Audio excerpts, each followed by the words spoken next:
बिस्मिल्लाहिर्रहमानिर्रहीम अस्सलामु अलैकुम वरहमतुल्लाहि वबरकातुहू। डियर व्यूअर्स, उम्मीद करता हूँ कि आप लोग ठीक ठाक और खुश होंगे। Today our video is all about how to write conclusion and recommendations chapter.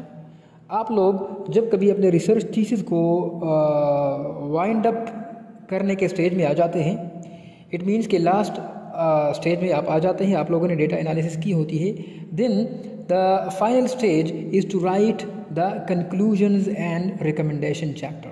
आप लोगों ने कंक्लूजन और रिकमेंडेशन चैप्टर को लिखना होता है, लेकिन most of the students they are confused how to write the conclusion and recommendation chapter.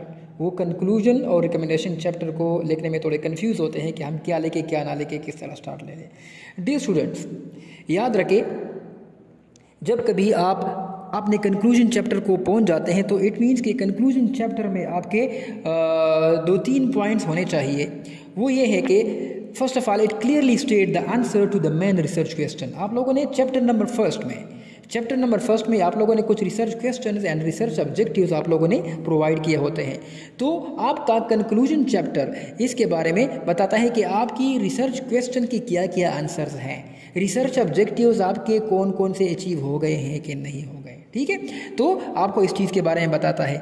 Then it clearly reflects the selection और रिजेक्शन ऑफ द हाइपोथेसिस कि कौन से हाइपोथेसिस एक्सेप्ट हो गए और कौन से आपके रिजेक्ट हो गए। इट मीन कि नल हाइपोथेसिस एक्सेप्ट हो गए या अल्टरनेटिव हाइपोथेसिस एक्सेप्ट हो गए। Then it summarise and reflect on the research. ये आपके रिसर्च को समराइज करता है और इसको रिफ्लेक्ट करता है कि आपने क्या रिसर्च किया। इट मीन्स कि आपके कंप्लीट ओवरऑल रिसर्च का एक खुलासा होता है यहाँ पे। ठीक है, and it shows what new knowledge you have contributed.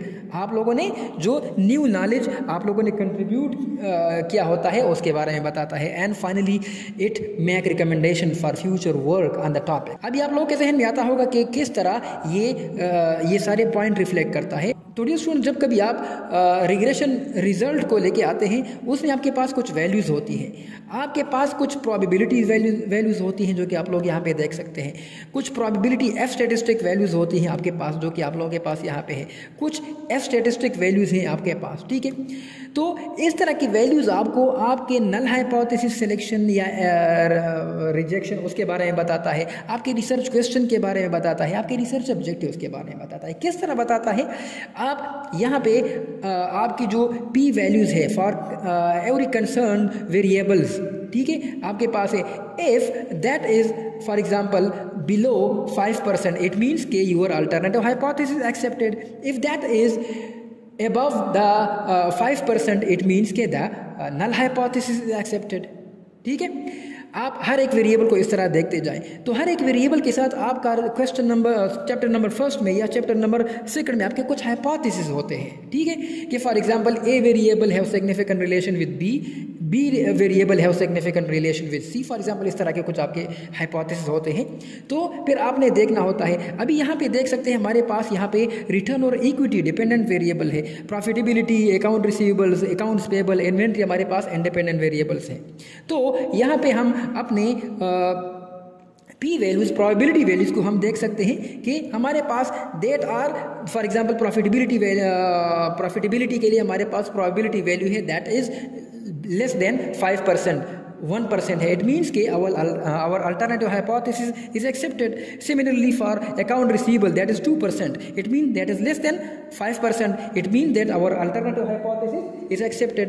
Similarly the accounts payable that is 33%, it means that is more than 5%, it means that our null hypothesis is accepted. It means that our accounts payable have insignificant relation with the return or equity। ये आप लोगों को for the sake of example में बताता हूँ। ठीक है, similarly inventory है, इन्वेंट्री के साथ इस तरह। तो आपकी हर एक वेरिएबल के साथ अभी आप लोग सारों के साथ देख सकते हैं कि प्रोबेबिलिटी वैल्यू क्या कहती है। ठीक है, हर एक वेरिएबल के साथ इस तरह आपकी क्या चीज़ आपकी प्रोबेबिलिटी वैल्यू होती है। उसके बेसिस पे आपने डिसाइड करना होता है कि कौन सा हाइपोथेसिस एक्सेप्टेड है और कौन सा रिजेक्टेड है। एंड ओवरऑल मॉडल आपका यहीं पे आपको क्लू देता है कि F statistic is for example more than 4, it mean that overall model is fit. If F statistic tells you the value less than 4, it means that overall model is unfit. And probability F statistic, if that is less than 5%, it means that your all variable are significant. If that is less than more than 5%, it means that your some of variable are insignificant and some are significant. ठीक है, तो यहाँ से आपको अगर for example आपके null hypothesis और alternative hypothesis के बारे में डिसाइड किया जाता है, इट मीन्स कि आपके रिसर्च क्वेश्चन भी सेटिस्फाई हो जाते हैं, आपके रिसर्च ऑब्जेक्टिव भी सेटिस्फाई हो जाते हैं। इट मीन्स कि your each and everything in your research that is interlinked.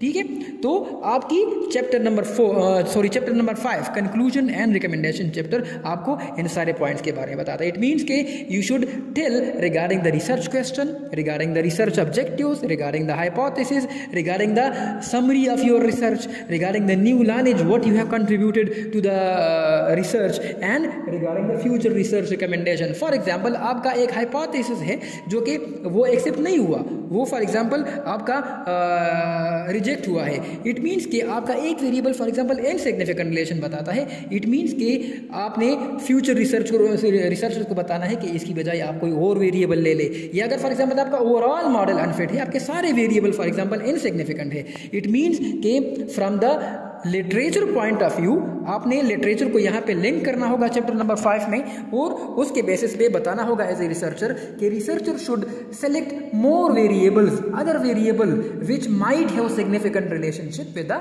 Dependent variable, आप लोगों ने जो डिपेंडेंट वेरिएबल लिया होता है। तो dear student, this was all about the chapter number 5 which is conclusion and recommendation chapter. Dear students, उम्मीद करता हूँ कि आप लोगों को समझ आ गई होगी। If you have any query और problem, so please feel free to contact me. Inshallah I will try my best to resolve your each and every query and problem for you. Dear students, आप लोगों ने अपना और अपने गिरदनवा का बहुत सारा ख्याल रखना है और मुझे अपने खास दुआओं में याद रखना है। अल्लाह आप सब लोगों का हामी नासिर हो। अल्लाह हाफिज़।